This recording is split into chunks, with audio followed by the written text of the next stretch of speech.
All right, hello everyone, and welcome to an episode of Dear Doctor Fantasy. And for my very special guest today, it's CL Clark. Hello, CL. How are you doing?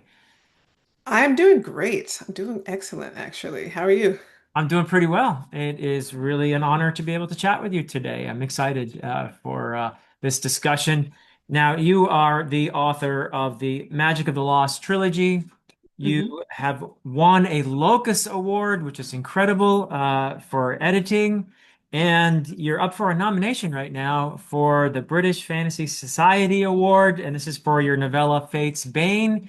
These are some Hmm. really wonderful accomplishments. Congratulations. Thank you so much. And best of luck with the nomination. When do you find out about the award for the British Fantasy Society? When does that actually get announced?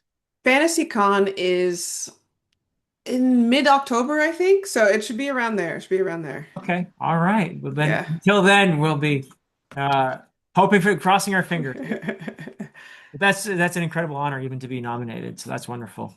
But the occasion right now that we are going to be well, one reason for us to chat anyway, is that you have a another novella coming out called Fortune Hmm. Wake, which I actually read and thoroughly enjoyed. It was Oh, so thank you. cool to meet Kova and Sayer and all the rest, and just very exciting stuff. Now, I haven't read any of your other stuff yet, so I'm going to ask you a few questions. Is Fortune's Wake set Sure. in a world that is the same as any of your other previous works, or is this an entirely new world that you've developed for this? It's an entirely new world, Okay. completely new, bigger monsters, odd monsters. A lot of my other books, at least so far, they're pretty standard in terms of their flora and fauna. Okay.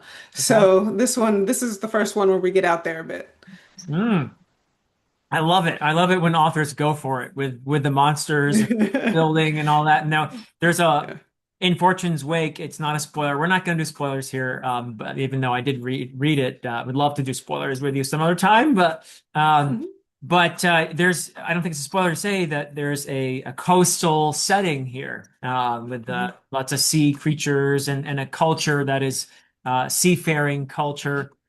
Is that something that you in your own life are you on a coast or are you a sea person or did you have to do some research for this? Yeah, I'm from Kansas. You don't really Oh, get much more landlocked. no, you don't.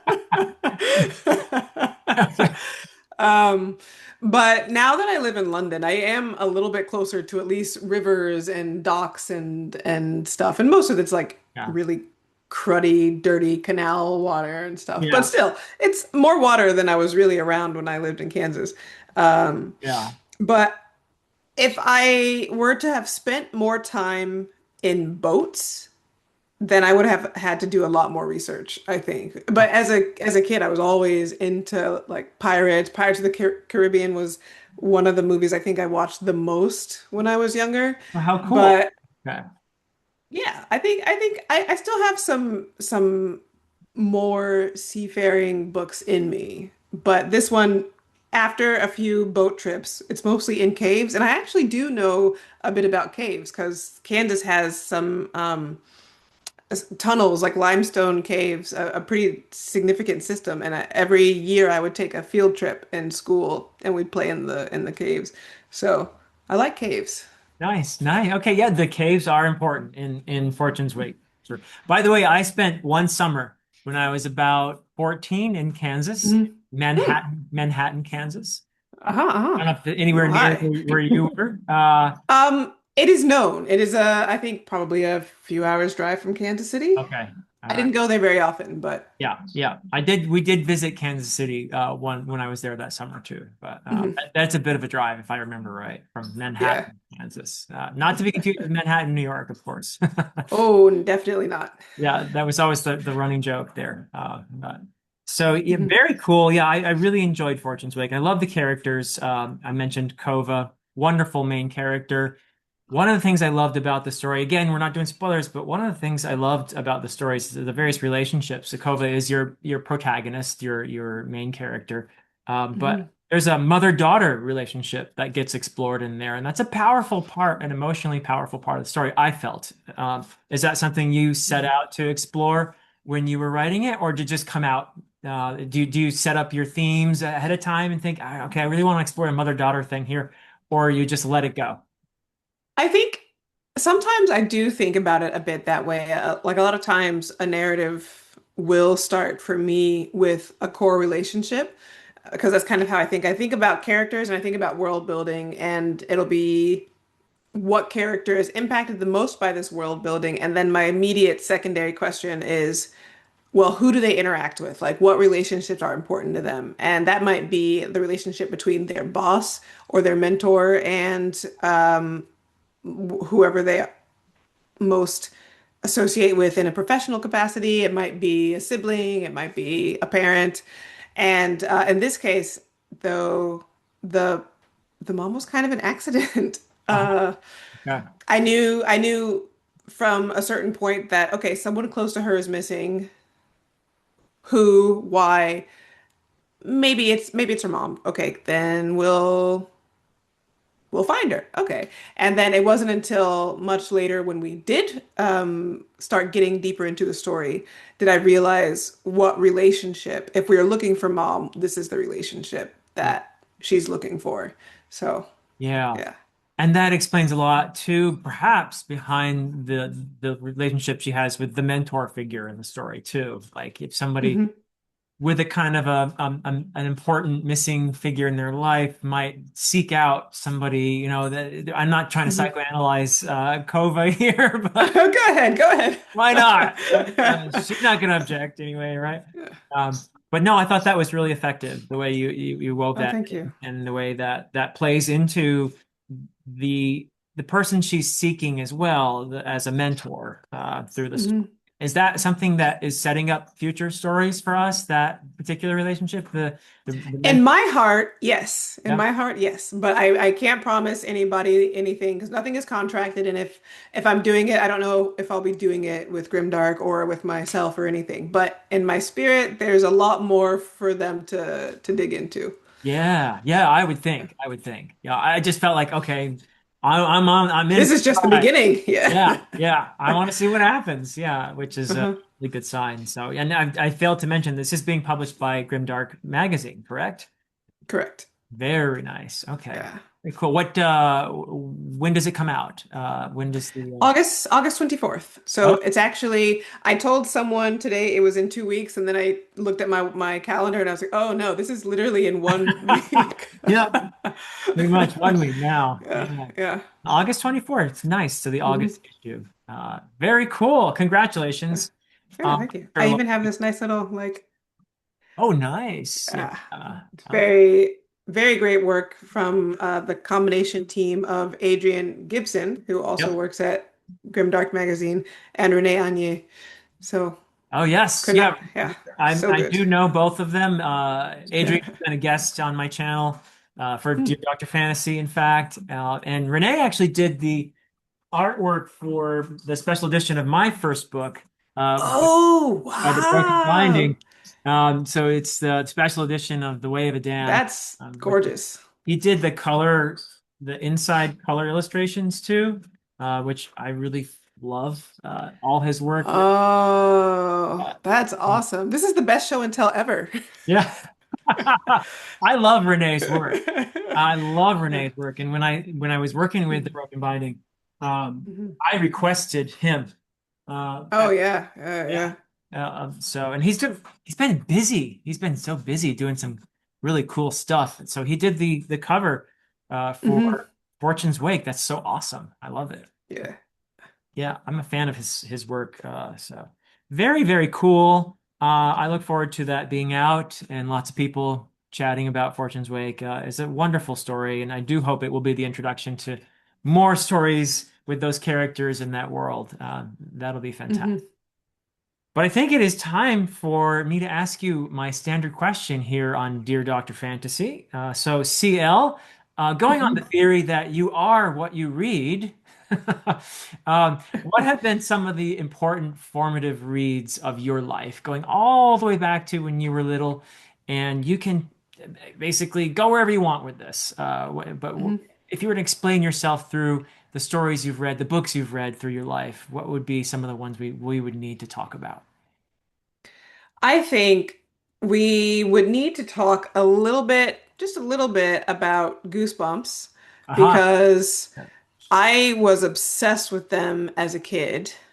And like they're now that I'm thinking about it, I don't think because they're technically numbered, which is something I do remember. Yeah. But the library never ever had them, one, two, three, four, five, six. So I remember just grabbing them at handfuls. So I don't actually know if I ever read the full Goosebumps, compendium, but I would tear through those. And the thing that I remember the most from them is that because I devoured them like that, whenever I was in really long car rides with my cousins and stuff, driving from, say, Kansas City to Topeka, which is like halfway between Kansas City and Manhattan, Yep.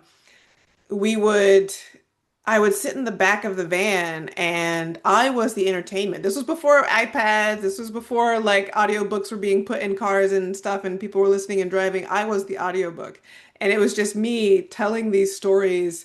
Like I was making up scary stories for my cousins in the back seat. And I realized that that was some of the first writing I'd ever done. And it was just like, what do I have to say to keep my cousins listening and not telling me to shut up? And so, it's an exercise in tension and is the monster scary enough? And somehow I did not become a horror writer, which still kind of surprises me when I think about that as my origin story. Yeah. But maybe this is the beginning. Maybe getting into the dark monster fantasy is kind I, of I was how I get about to back into say, it. yeah. I mean, Fortune's Wake, there's some horror leaning there or horror Mhm. components to that story, I think, right? Yeah. Yeah, yeah. I Maybe, think I think it might be coming out. It might finally be coming out. yeah, the Yeah. Goosebumps influence is going to be a big Yeah. thing going forward, maybe. That's awesome. Yeah. And What and else? then from there, I got there was this, I think her name was Brandy. I was at a high school where eighth graders were included. So I was 13 years old at this high school full of big kids. And there was this one older kid who I think we were friends or associating because we were in theater together and we were both working backstage. And she found out that I liked a certain kind of book, and she was like, "Oh, because of the Wheel of Time." That's the middle one, actually. I forgot about Oh, that. okay. We can The go Wheel back. of Time was a big one. Yeah, So, okay, we'll have to go back to earlier middle school yeah. to hit that. But in high school, this girl, Brandy, said, "Oh, if you like those books, you might like this one book called oh, I think it's like a Game of Thrones. Like, and don't be weirded out because the main character dies in the first book." Oh, And I was like, thanks. "Well, why did you tell me that?" But then I was in. Obviously, I was reading it, and that was the full end. But the beginning of the end was when in middle school, the Wheel of Time series was some publisher published the first book broken into two, Uh, um, and they were illustrated. So everyone thought they were kids' books, whatever. yeah. And then I tried to look for them in the kids' book fantasy section, couldn't find them. And I was shy, nerd, going into these stores and libraries, not wanting to talk to anybody. So Uh-huh. it wasn't until my aunt took me and she saw me struggling to find what I was looking for. And she just kind of grabbed me by the ear and took me up to a bookseller and was like, "Can you help us find this book?" And tremblingly, I was like, "Please, it's the Wheel Oh, of Time." And then they took me to the adult section and that was when I was like, "Oh man, this is heaven." And then yeah. I saw that there were like 10 books and I just started going through them. Do you remember what it felt like being led into the adult section for the fantasy It books? was Like, like the gates of heaven opened up and gold light streamed through and like a choir of Enya sounding angels, all love of them it. singing like Sail Away or something, just like Perfect. Sail Away. And that's how I walked into the rest of my life. Yeah. Beautiful. Accompanied by Enya, no less. Wow. That's awesome. Yeah.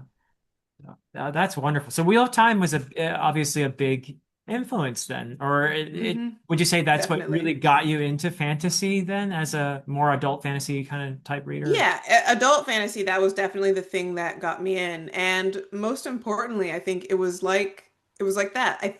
It's odd because the way people do recommendations now feels so different. Like everyone's online, or at least most people I'm getting recommendations from are online, but every time I found a new series, it's because some older person looked at the books that I was carrying around like babies, and they were like, "Oh, you like this book? Here, let me introduce you to Driz Jordan." So somebody gave me his stack of the first of the Driz books, the shadowy, underworldy ones, and then led me onward into the rest of that series. And then this girl in my high school who said, "Here's Game of Thrones," and you don't really get too you don't really get more canonical than handing somebody Forgotten Realms and Game of Thrones these days. And then I found Dragonlance because of the Drizzt books, and it was just, Nice, nice.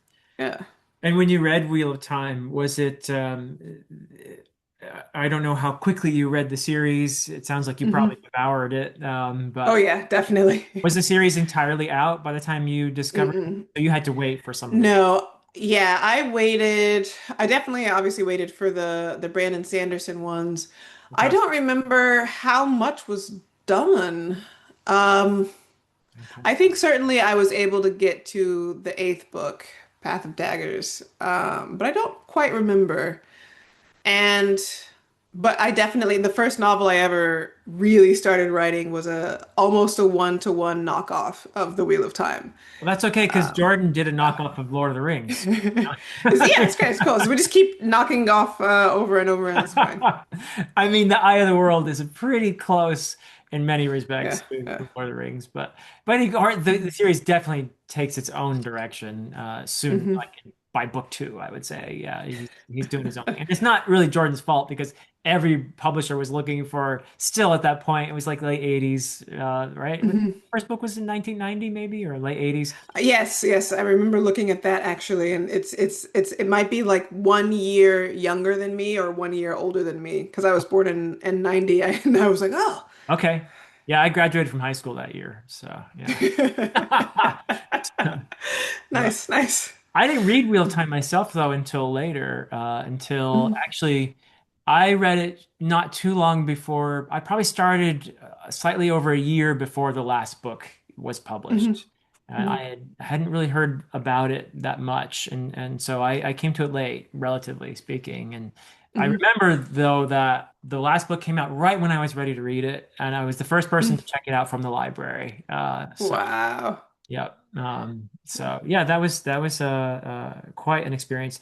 One thing I did not experience, though I do, I've said many a time. First of all, I think Brandon Sanderson did a very admirable job of finishing the series. I thought he did a very competent job there. I Mhm. did not experience what everyone calls the slog at all. Did you? Did you experience the slog or I think I probably did.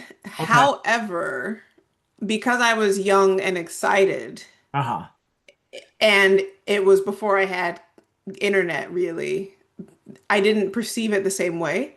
I Right. definitely remember thinking, okay, but I'd rather hang out with my favorite characters because, I had them by then. Yeah. But I basically any chapter with Avienda, any chapter with Brigida, Yeah. um, like there were definitely favorites. I was like, okay, we can stop talking about this. We can get to this. But I perceived it as a whole, and I enjoyed it as a whole, Yeah. for sure. I'm Awesome. trying to think. It does make me a little nervous though, because so this is my dirty little secret as a Wheel of Time fan. I have not read the last book. Yeah, Oh, yeah. I have bought it. I don't know how many times to tell you how many times I bought it, but part of me doesn't want to let it go. And I know if I finish it, that will be like, the end of my childhood in a way. But I have been re-listening to them, especially with the oh, TV show and yeah, with Rosamund Pike's new yeah, audios. I've yeah, been listening to those, and I mean, it still hits. It still hits, and I still yeah, love it. So, yeah. yeah. Oh, Well, you're not alone. My older daughter, I actually read the series with my older daughter. And at Hmm. the time, I mean, she's in her late 20s now, but at the time, she was probably in high school, or was she yet? No, maybe even middle school, actually. But Hmm. anyway, yeah, middle school, high school, somewhere around there. And she Hmm. read right along with me until the last book. Did not read the last book, book 14. So Yeah, there you go. yeah. There's You can tell my I daughter, feel it. I feel it. I feel yeah. it. Yeah. There's one other person who didn't read the last book. Yeah. So, and maybe for similar reasons, like, if you read Hmm. that last book, it's really over, right? So Hmm. do you know what happens? Has it been spoiled for you or anything? Or Little bits and pieces. And now that I am a writer and I've read just like tons, there's a certain amount of pattern filling, that I can kind yeah. of, I can fill in certain gaps where my expectations have been built just because of my familiarity with narrative in general. Yeah. But I suspect there will be some surprises, and maybe I'm nervous about those too. Yeah, yeah. Wow. And you mentioned the show. I actually did a discussion series on seasons 1 and 2 of Wheel of Time. Hmm. My friend AP Hmm. Canavan had a lovely time and we were much more positive than a lot of people seem to be Oh about yeah, the I show. loved it. I loved all three Yeah, seasons, to be honest. I yeah. was really heartbroken at the end of the third one. When they canceled, yeah, yeah. Yeah, because it I, had I just hit enjoyed its it. stride.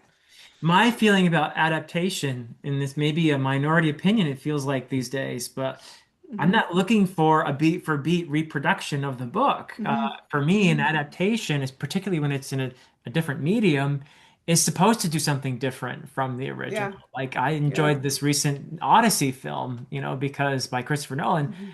Hmm. because no, it's not exactly the same as the book, and it's not supposed to be. It's an adaptation. It's using the original to do something maybe new and different, and Hmm. so I actually enjoyed the show. I tried to when I look at an adaptation, I look at it on its own for its own merits, not how Hmm. people use the word faithful. How faithful is it? And that seems to be the only metric for a lot of people Hmm. when it comes to adaptations. Oh, it is exactly like the book, then it's good. If it's not exactly like the book, it's bad. But you Yeah. think about some of the best adapt or the most acclaimed adaptations out there, like Lord of the Rings. It's quite different from the book, actually, in many Hmm. respects. So I don't know how you feel about all that, but I feel like, especially when it's one of these big epics, I don't think that the purpose is to make it, faithful. And honestly, I think that would be doing a disservice because for me, I think the main reason to do this, if you wanted it to be a faithful one-to-one, then just go read the book. you're right. If Nobody's you taking the book from you, right? Yeah. Yeah, if you're doing it in a more accessible medium, the goal is to make it more accessible. And so that was actually one of the things. I was like, oh, well, this is doing a lot of intro work in the first season, and Yeah. it's like a lot of explanations that if you wanted to just not have any of that, then you would have to read the books because nothing else would make sense. Right. And so it's clearly working to introduce these topics to a non-reader and to pull them in, which is why I warn everybody who I'm bringing into it, like, look, the first season's going to be really weird. You're going to have to take a lot of information on board, and it might even be kind of slow. Roll with it. By the time we get the second season, I'm not going to say things will make sense, but they will make more sense. Uh-huh. And then once you've learned the language, it's just like any other fantasy. You have to pick up the world around it first before you can just swim in it. Like, Right. Right.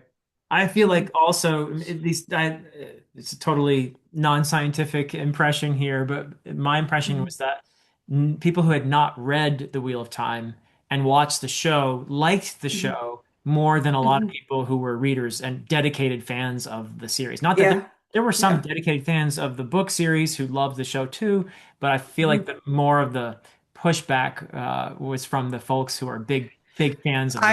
I agree. I remember I met someone. I do historical European martial arts. So like I was at sword class and I saw someone with the Wheel of Time emblem tattoo, like the wheel and the Yeah. sword through it, and I was like, "Oh, a fellow brethren." And then I said something about the TV show and like, "Oh Oh man." I was like, "All no. right, just kidding, just kidding." And then so that didn't work out. But, Oh well. I'm here for everybody. I'm here for people who come in through the TV show. I'm here for people who come in through the books. Yeah. I just I love it, and so I want more of it in whatever way, shape, or form.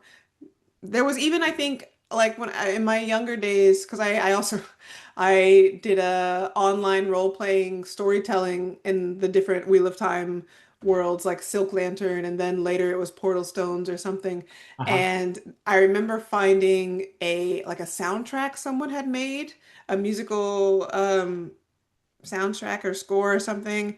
It was like I would take anything and be happy that it existed, that there was somebody else as obsessed and weird about it as me. Yeah. So that's how I feel about these kinds of things. Yeah. Just it's Totally. more the merrier. Yeah. Speaking of soundtracks in Wheel of Time, my buddy Nikhil Koparkar, who has a channel like Oh, huh, he's yeah, yeah, you know who he is, right? yeah. Yeah.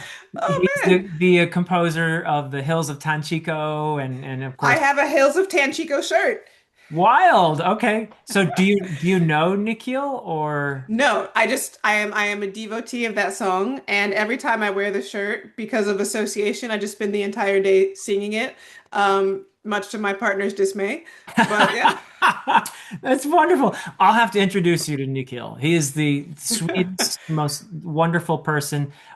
Him and PL, and you already met PL Stewart, so Mhm. you've met the nicest people on BookTube.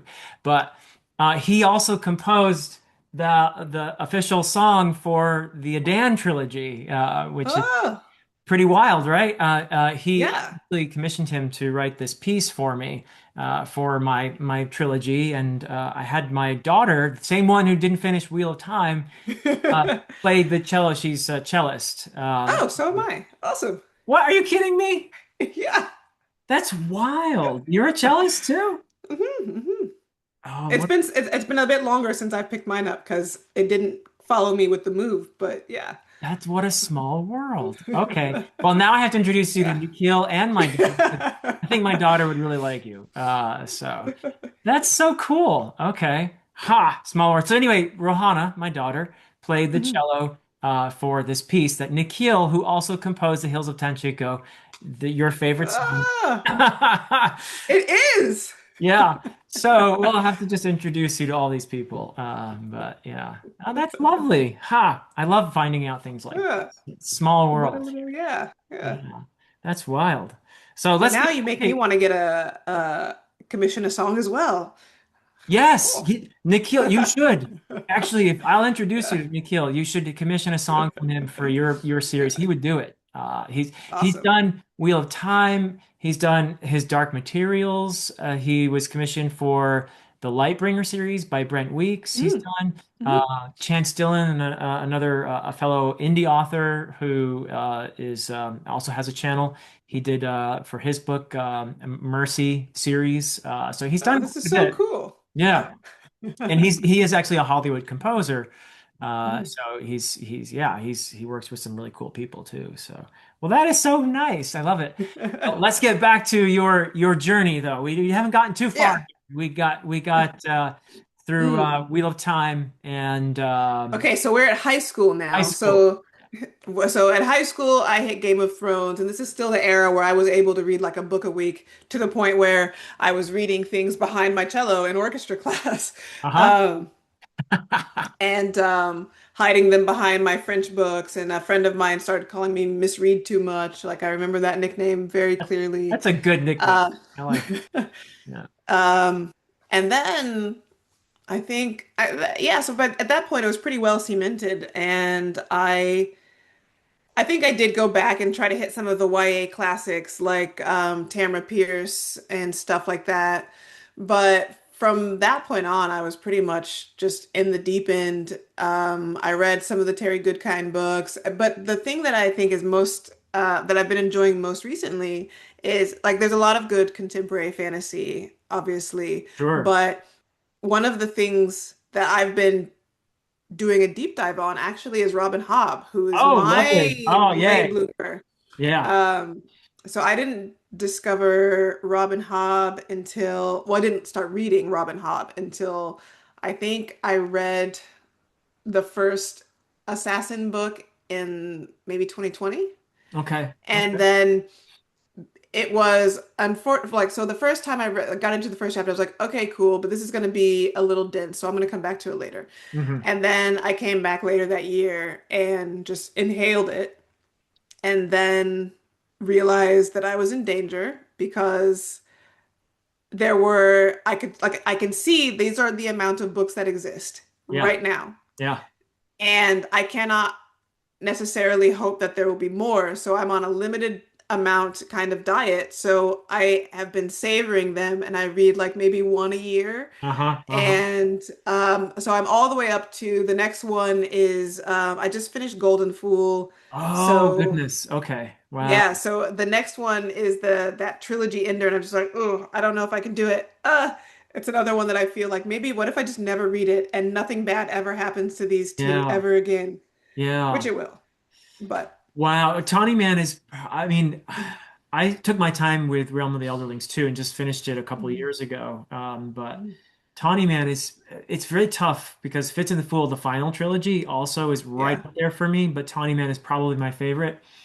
And I read it it's so at a amazing. time, the first book in Tawny Man was right when I lost our dog a few years ago. Oh And no. it actually worked out really well because it was very helpful to me to read Okay, that. okay, It was therapeutic almost, kind of, sort of. okay. And Somebody going through the same thing as you, yeah, kind of. yeah, Okay. yeah. And Robin Hobb's not easy on the critters always. So, No, but no. I did actually I haven't interacted with her. I'd love to have a chat with her Mhm, someday, but I did write to her just to thank her mhm, for helping me through a difficult time. Like I was very upset about, I was very close to our dog, and she wrote the sweetest, most nice mm, note back to me, and it was a nice little exchange that I had with her. mhm. Uh, She seems very lovely, very lovely. yeah, I think she is. Yeah, yeah. So Realm of the Elderlings, that's awesome. Yeah, savor it. Yeah, There's nothing wrong with that. yeah. Absolutely savor it. And people will say the Rainwild Chronicles, or Rainwild's Chronicles, or whatever. I Hmm. always mess that up, but Hmm. a lot of people say that's not as good as the rest. To me, it's Hmm. actually really important because it does some really nice world building and it gets into some Hmm. lore and it explains a lot of where things come from, let's say. Yeah, I say too yeah, much more than that because it could get spoilery, but it's worth it for that. I mean, normally I think when we read Hobb, we're reading for the characters and the relationships, yeah. all that. Hmm. I think that particular series, it's more about the lore and the world building for me anyway. That's what I appreciated the most. Hmm. And unusually, the rest of the mini series within Realm of the Eldlings was all about the wonderful, beautiful relationships that had me in tears multiple times. But Yeah, yeah. yeah, I also love the Live Ship Traders because that one was a yeah, much more like adventure fantasy kind of thing. And hmm, again, the pirates, this like the sea stuff, yeah, it's still a deep part of my landlocked soul. hmm, Um, yeah. I but wonder yeah, why I that, would. how that is. Like somebody from Kansas would feel that, that. I mean, that makes sense to me actually. Yeah. That we long I for. think it's the feeling of, yeah, I think it's the feeling of feeling a bit trapped a little bit, like far Mhm. from adventure. Yeah. Nobody thinks Kansas is cool, so I want to be able to sail elsewhere and Uh-huh. stuff. Uh-huh. I have a Yeah. deeper love for it now, especially now that I'm gone from it and understand more Oh, like the the shape of the world that has made it what it is, yeah. but I appreciate it much more. 100%. You don't really appreciate where you're from until you leave it and you're able to Hmm. see it from the outside and gives you a Hmm. different perspective on it for sure. So somebody should write a fantasy book about that. So, so cool. Okay, so around the outerlings, I'm excited. What else do we have here? Anything else you want to mention in your journey Hmm. as a reader, or if you would like to talk about series that you're excited to read that you've been hearing Hmm. about that maybe you'd love to get into, we could talk about that too. Oh, there probably are some more of those that I haven't started. I mean, I'm sure there are plenty that I haven't started yet. I've got a whole library in the other room that's just all these books that I've bought and meant to start but haven't quite gotten there yet. Uh-huh. Yeah. Um, but I think after a certain point, I think the books have stopped shaping me as fundamental texts Hmm. and become more an engaging, like this is how I am engaging with my contemporaries' thoughts and ideas. Yeah.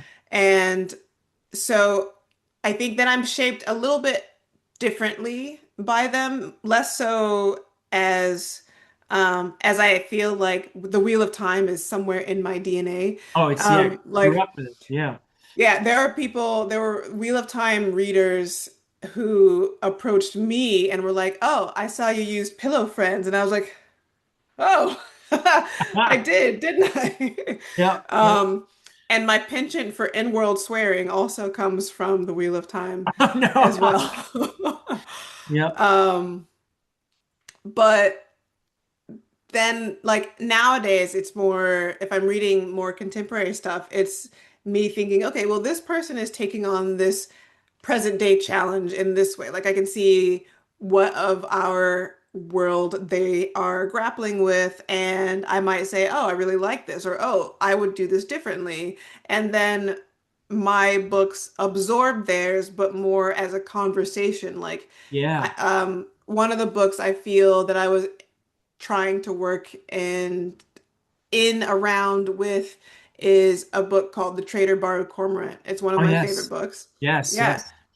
And so for The Unbroken, I remember the very first time I had already drafted The Unbroken, and then I found The Trader and I opened the first page and I was like, oh no, someone's written my book already. And then I was pissed.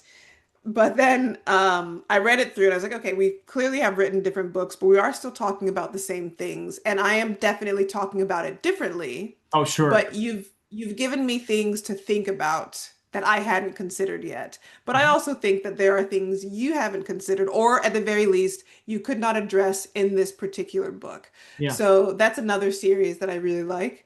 And I'm really looking forward to the fourth one whenever it comes out because I really enjoyed this imaginary conversation I've been having with Seth in my head. Yeah. Yeah. Um, Yeah. Huh. and maybe one day we'll actually get to have a proper conversation. But I bet you will uh, someday. uh, I bet you will. Yeah. yeah. I know what you mean because I have certain more recent reading experiences. I'm in the middle of a couple of them right now, but the one Mhm. I talk about the most probably is the Malazan Book of the Fallen by Stephen Erickson. Mhm. And I've read everything Malazan by both him and his fellow Malazan writer, it's Ian Esselmont, and they're actually it's my favorite thing. I grew up a Tolkien nut, Mhm. and Tolkien's Lord of the Rings was my favorite until I read Malazan, and then realized, wow, the way I always say it Mhm. is Tolkien baptized my imagination, but Stephen Erickson set it free. Is what I like to say. Interesting. Okay. And I Okay. say that because when I started to write myself, it was before I read Malazan. And my first couple books, they're your babies. You always love your babies, right? I mean, so I'm not saying anything bad about them, but Mhm. when I read Malazan, it hit me that, oh, you can do this in a fantasy book? Oh, Mhm. okay. It just sort of like very Mhm. liberating for me to read that series and realize, oh, all right, fantasy can be like that. I didn't realize that. Mhm. Okay. I just got permission kind of to do something Yeah. Yeah. different in that third book of the trilogy. Mhm. And I think it shows in some ways. Like I would never say it's like Malazan, but it just Mhm. gave me permission to do things I probably wouldn't have done otherwise, that kind Yeah. of thing. Is Yeah. that what you mean by being kind of in conversation with other writers? A little bit, yeah. I definitely I think to be honest, I think that reading Robin Hobb again now, Yeah. after being so far away from, say, The Wheel of Time, it's actually re-given me permission to slow down. Now, that is not necessarily what my editor in the trad pub sphere wants to hear. I Uh-huh. don't think she wants me to write these giant tomes anymore. I think she's like, we no one will buy them and no one will read them. And I'm like, that's not true. They're so like, look at these big books. And she's like, you Yeah. are not Robin Hobb. She never said that to me, but I bet she's thinking, Wow. not with that attitude, I'm not. Um, Right. You got to but dream it's, big. Yeah. yeah, but there's an aspect of permission to spend time in a location Wow. learning that location and learning its denizens, its routines that she does. And also for the like you get the same sort of time spent in the Wheel of Time. Like I know Yeah. those cities. Yeah. Like I have lived in them. I know the kinds of dress and the accents and the hair grooming culture of all these different cities. Yeah. And it gave me permission to just lean in hard and to continue doing like spending so much time.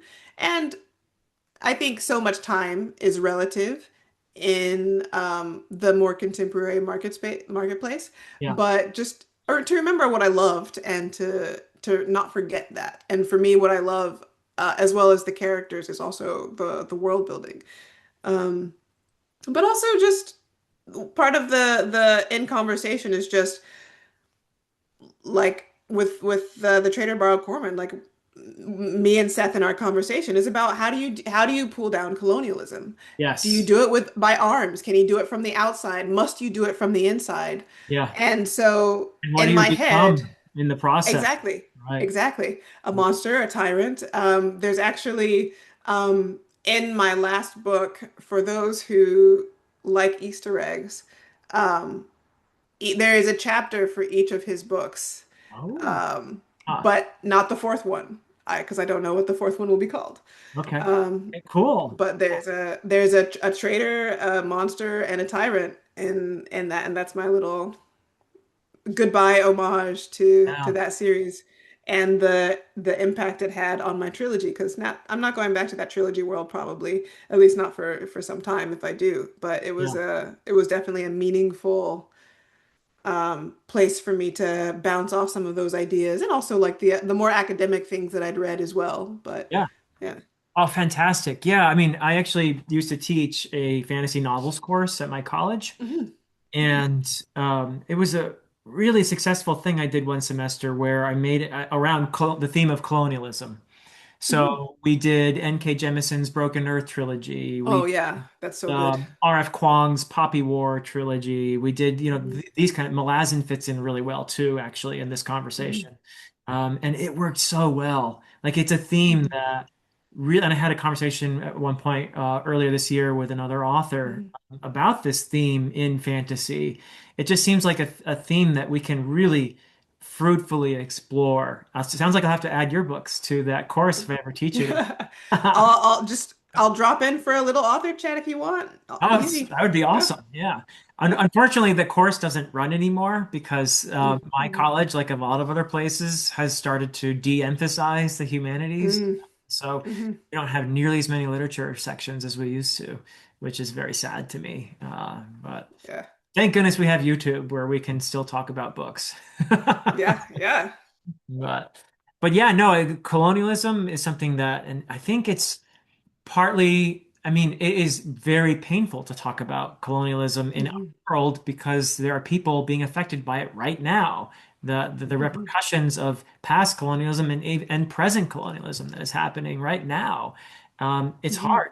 And when you write about it in fantasy, you do have some psychic distance from that, but you can explore it in Mhm. a way, I feel, maybe in a way that is less raw, that's less painful. It's still painful, but Mhm. maybe it's easier in those. I don't know. What do you think about that? I think it does offer a bit of a sideways approach. And I think I've talked to people about this because there were reasons I chose the setting I did for The Unbroken. So for folks who don't know it, it's very loosely inspired by the colonial relationship between France and North Africa. Hmm. And so from a setting perspective, I tried to make the places feel like not one to one, this is France and this is Arab North Africa. But there are certainly little like world building bits of like cultural decoration that one could say, ah, this is a desert setting. And people who know will know, and people who don't know are just like, ah, this is a desert. Hmm. Okay, desert people live here. And then the other world or the other book, we go to fake France and are like, oh, well, this is clearly got some European cultural markers and that kind of familiarity. But also the thing that I really wanted to do the most was not make them think that this is a one-to-one accuracy, Hmm. but to make them close enough that they could understand that this did not happen, but this definitely happened.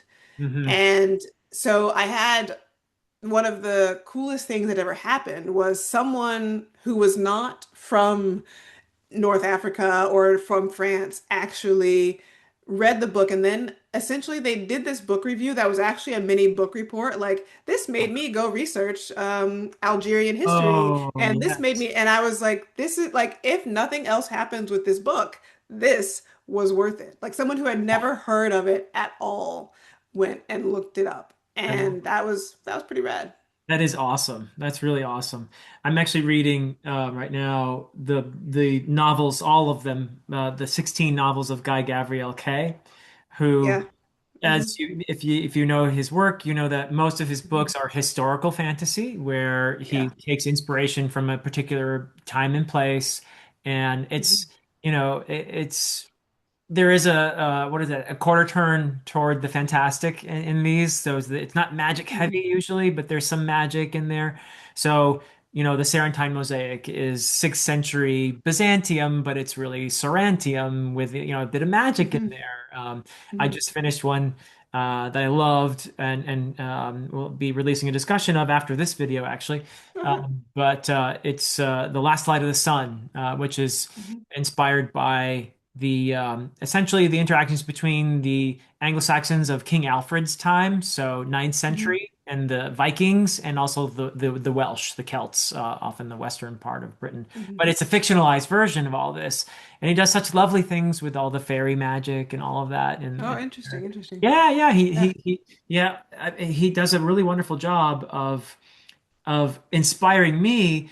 Now, for the Last Light of the Sun, that's actually my area. I'm actually a specialist in Old English, so I teach Oh, cool. Beowulf and all of that stuff. That's me, that's my wheelhouse. But for the other ones, I've always had to do some research because they're set in times Hmm. and places that I'm less familiar with. And so I Hmm. love that about his books. Like you were saying, it's like I'm inspired to go look up the real world times and places that he researched in order to write the book. So Hmm. that's a huge compliment that someone did all that after reading, Yeah, yeah, to review it. that's pretty cool. Yeah, that's awesome. Mhm. Well, it's been such a pleasure chatting with you, CL. Likewise, likewise. I didn't know you were gonna have all these cool things in common. People that I'd love to introduce you to. I hope I would, if anything comes out of this conversation, I would love to hear a piece that Nikhil would write.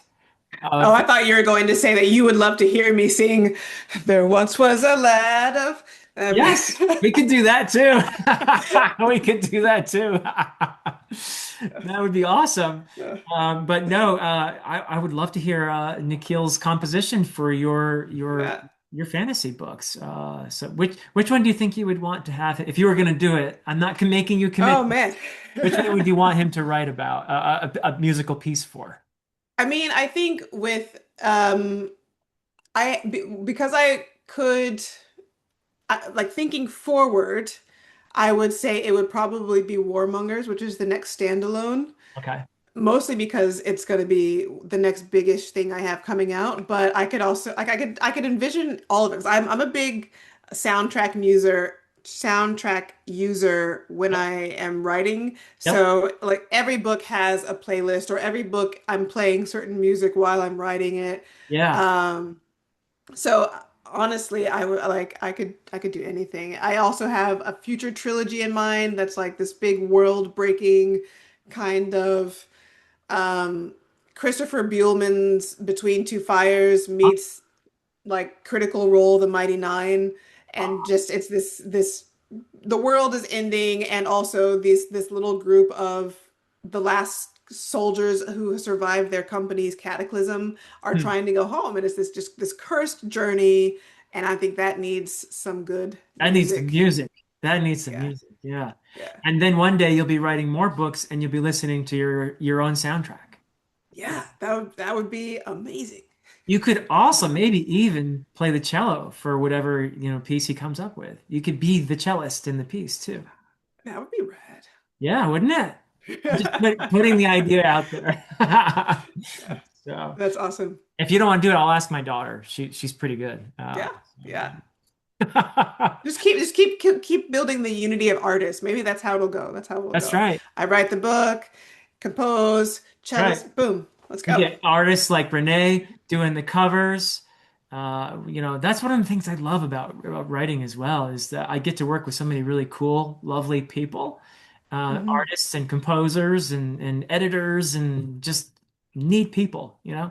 Yeah, it's awesome. It's a neat part of this too. And I have enjoyed getting this opportunity to chat with you after reading Uh, Fortune's Wake. Thoroughly enjoyed it. Everybody go check out that issue of Grimdark Magazine out on August 24, was it? August 24th. Yes. 24. Grimdark Mhm. Magazine. You got to read Fortune's Wake, everybody. Lovely, lovely stuff. A little bit of horror in there, going back to your childhood Mhm. inspirations. Mhm. But thank you so much, CL. I really enjoyed our time together here, and I really. Likewise, thank you so much for having me. All right, awesome. And but that, everyone, is it for us for now. Until next time.